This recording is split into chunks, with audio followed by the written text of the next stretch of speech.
Assalamualaikum warahmatullahi wabarakatuh. Perkenalkan saya Giska Wahyu Kristanto dengan NIM 240711606372 dengan absen 15. Di sini saya akan menjawab soal ujian akhir semester genap dari mata kuliah Filsafat Pancasila, Prodi PPKN, Fakultas Ilmu Sosial, Universitas Negeri Malang. Yang pertama yaitu hubungan antara filsafat, ilmu, dan juga agama, yang dimana filsafat, ilmu, dan agama itu kan merupakan tiga hal yang saling berhubungan dalam suatu kehidupan manusia gitu. Nah, dimana ketiganya itu sama-sama digunakan manusia untuk mencari suatu kebenaran dan memahami kehidupan. Nah, tetapi dari ketiga ini memiliki cara yang berbeda-beda. Nah, filsafat sendiri itu kan cara berpikir yang mendalam dan juga kritis dan logis, tentang suatu hal gitu. Nah, filsafat ini membuat manusia itu, bertanya gitu mengenai alasan, tujuan, dan juga makna dari sesuatu gitu. Nah, dari filsafat inilah kemudian akhirnya berkembang menjadi ilmu pengetahuan. Nah, ilmu pengetahuan sendiri yaitu, pengetahuan yang diperoleh melalui penelitian, percobaan, dan juga suatu pembuktian gitu. Nah, ilmu ini membantu manusia dalam memahami, berbagai hal secara nyata dan juga fakta gitu. Nah, sedangkan dari agama sendiri yaitu adalah ajaran, yang berasal dari Tuhan yang menjadi sebuah pedoman hidup bagi manusia dalam berperilaku yang baik gitu. Di mana dari hubungan ketiganya ini, dapat dilihat dari tujuan ketiganya, yang di mana sama-sama ingin mencari sebuah kebenaran. Nah, dari filsafat ini kan membantu manusia untuk berpikir secara rasional, terus ilmu membantu membuktikan, suatu kebenaran, sedangkan agama itu kan memberikan nilai moral, dan pedoman hidup agar, manusia itu menggunakan pengetahuannya itu dengan baik. Nah, misal contoh dari kehidupan sehari-hari itu, misal kita menggunakan handphone nih. Nah, ilmu pengetahuan itu kan menciptakan, sebuah teknologi yang berupa handphone gitu. Nah, lalu dari filsafat itu membuat manusia itu berpikir, bagaimana menggunakan handphone itu secara bijak gitu. Nah, sedangkan dari agama sendiri itu mengajarkan bahwa bagaimana sih cara menggunakan handphone itu secara bijak gitu. Dan tidak merugikan orang lain, seperti itu. Nah, dengan demikian, filsafat, ilmu, dan juga agama itu akhirnya itu tidak selalu bertentangan. Nah, tetapi dalam hal ini, 3 hal ini tuh saling melengkapi manusia agar, memiliki pengetahuan dan juga cara berpikir yang baik dan pedoman hidup yang benar.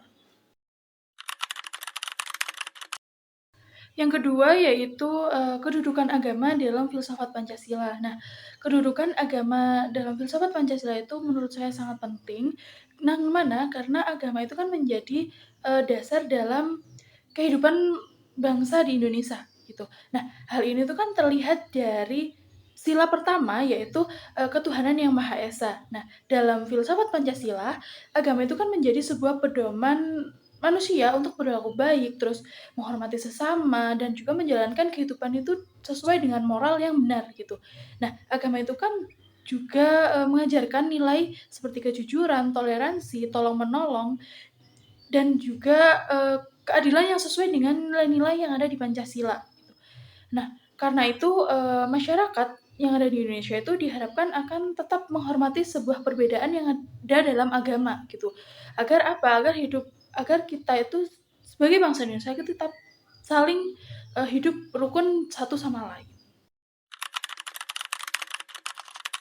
Selanjutnya yaitu yang ketiga, hubungan antara kedudukan yang satu dengan yang lainnya. Nah, kedudukan Pancasila itu saling berhubungan dan tidak dapat dipisahkan, karena Pancasila sebagai pandangan hidup bangsa itu menjadi pedoman masyarakat dalam bersikap dan juga bertindak. Nah, dari pedoman tersebut itu terbentuk jiwa dan kepribadian bangsa Indonesia yang mencerminkan dari nilai gotong royong, persatuan, dan juga toleransi. Nah, Pancasila itu juga menjadi falsafah bangsa karena dijadikan sebagai dasar pemikiran dan kehidupan berbangsa dan juga bernegara.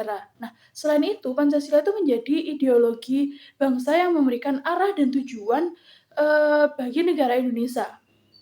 Pancasila itu disebut sebagai perjanjian luhur bangsa karena merupakan hasil dari para pendiri bangsa untuk mempersatukan Indonesia. Nah, semua nilai tersebut itu semua dijadikan satu menjadi sumber dari segala sumber hukum, yang dimana sehingga setiap aturan di Indonesia itu harus sesuai dengan nilai-nilai yang ada di Pancasila. Yang keempat, Pancasila dikatakan sebagai hasil pemikiran kolektif para founding father bangsa karena Pancasila itu disusun melalui diskusi, musyawarah, dan juga kesepakatan bersama para tokoh pendiri bangsa. Nah, isi dari Pancasila itu tidak berasal dari satu pemikiran saja, yang dimana tetapi merupakan gabungan ide, pendapat, dan nilai yang berasal dari berbagai tokoh dan budaya masyarakat yang ada di Indonesia. Nah, para pendiri bangsa seperti Soekarno, Muhammad Hatta, dan tokoh lainnya saling berdiskusi untuk mencari dasar negara yang dapat diterima seluruh rakyat Indonesia. Nah, karena itu Pancasila itu menjadi hasil pemikiran bersama yang bertujuan untuk mempersatukan bangsa Indonesia yang memiliki banyak perbedaan suku, agama, dan juga budaya.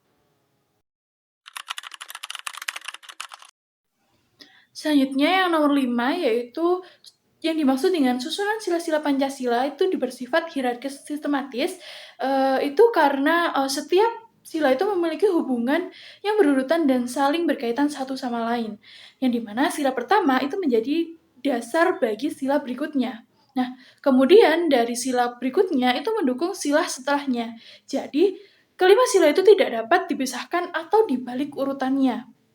Yang artinya, nilai dalam Pancasila itu disusun secara teratur dari sila pertama sampai ke sila kelima.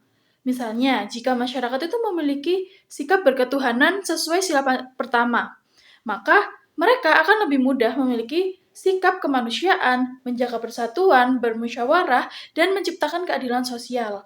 Nah, karena itu, semua sila Pancasila itu saling mendukung dan membentuk satu kesatuan yang utuh dalam kehidupan bangsa di Indonesia. Selanjutnya yang nomor 6, Pancasila itu disebut sebagai ideologi terbuka karena nilai-nilai dalam Pancasila itu dapat mengikuti perkembangan zaman dan kebutuhan masyarakat tanpa menghilangkan dasar dan tujuan utamanya, yang dimana Pancasila itu akan tetap menjadi pedoman bangsa Indonesia, tetapi penerapannya itu dapat menyesuaikan keadaan yang terus berubah.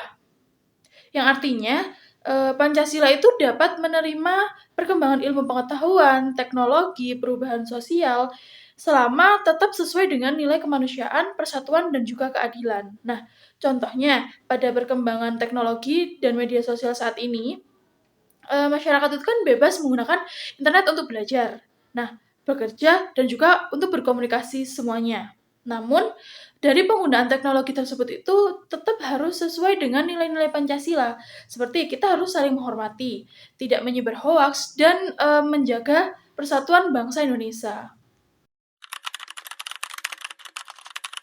Selanjutnya yang nomor 7 yaitu secara ontologis hakikat Tuhan yaitu adalah Tuhan itu pencipta alam semesta yang harus kita percaya dan harus dihormati oleh manusia. Yang dimana karena itu manusia itu harus beriman dan juga menjalankan agamanya dengan baik. Lalu yang kedua yaitu ada hakikat manusia yang dimana manusia itu kan makhluk Tuhan yang memiliki akal, perasaan, dan juga martabat. Nah, setiap manusia itu harus saling menghormati dan memperlakukan orang lain itu dengan baik. Lalu yang keempat yaitu ada hakikat persatuan yang dimana persatuan itu berarti hidup bersama dalam kebersamaan walaupun kita itu memiliki perbedaan yang dimana perbedaan tersebut seperti suku, agama, ataupun budaya. Nah, dalam persatuan itu bangsa Indonesia itu dapat tetap kuat dan juga rukun. Lalu yang keempat yaitu hakikat kerakyatan, yaitu kerakyatan sendiri itu kan berarti kekuasaan negara berasal dari rakyat. Nah, karena itu keputusan bersama itu sebaiknya dilakukan melalui musyawarah untuk mencapai mufakat. Lalu yang kelima yaitu ada hakikat keadilan yang dimana adil itu berarti memberikan hak dan kewajiban secara seimbang kepada semua orang tanpa membeda-bedakan. Nah, dari semua masyarakat itu harus melakukannya dengan sama dan juga jujur. Selanjutnya itu yang nomor 8, sejak dulu kala bangsa Indonesia itu adalah bangsa yang bertuhan, yang di mana terbukti pada pada masa kerajaan, masyarakat Nusantara itu memiliki kepercayaan terhadap Tuhan seperti Hindu-Buddha di Kerajaan Sriwijaya dan juga Majapahit, serta Islam di berbagai wilayah. Contohnya, adanya upacara keagamaan di Candi Borobudur dan juga Prambanan, serta adanya tradisi selamatan untuk masyarakat Jawa sebagai bentuk doa kepada Tuhan.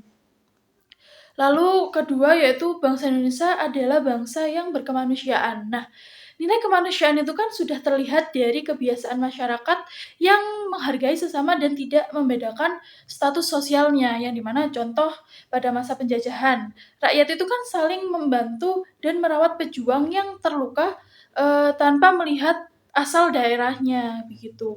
Lalu yang ketiga yaitu bangsa Indonesia adalah bangsa yang bersatu.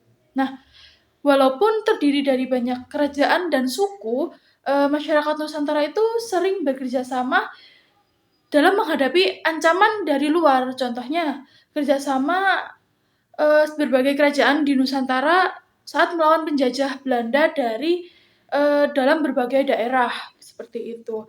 Lalu yang keempat, eee, bangsa Indonesia adalah bangsa yang bermusyawarah. Nah, dalam kehidupan tradisional itu kan keputusan penting itu tidak diambil sendiri oleh pemimpin, tetapi melalui adanya pertemuan-pertemuan bersama tokoh-tokoh masyarakat. Misal di desa itu, kepala adat mengajak warganya untuk berkumpul untuk menentukan waktu tanam ataupun waktu panen, seperti itu. Lalu yang terakhir yaitu ada bangsa Indonesia adalah bangsa yang adil. Nah, dalam sistem adat, pembagian hasil itu kan apalagi penyesuaian masalah yang dilakukan itu dengan aturan yang disepakati bersama agar, tidak merugikan satu pihak lain gitu. Yang dimana dalam contoh, dalam tradisi gotong royong, membangun rumah, terus pembagian tugasnya itu dilakukan secara seimbang sesuai kemampuan dari warganya tersebut. Baik, sekian jawaban dari saya, kurang lebihnya mohon maaf. Wassalamualaikum warahmatullahi wabarakatuh.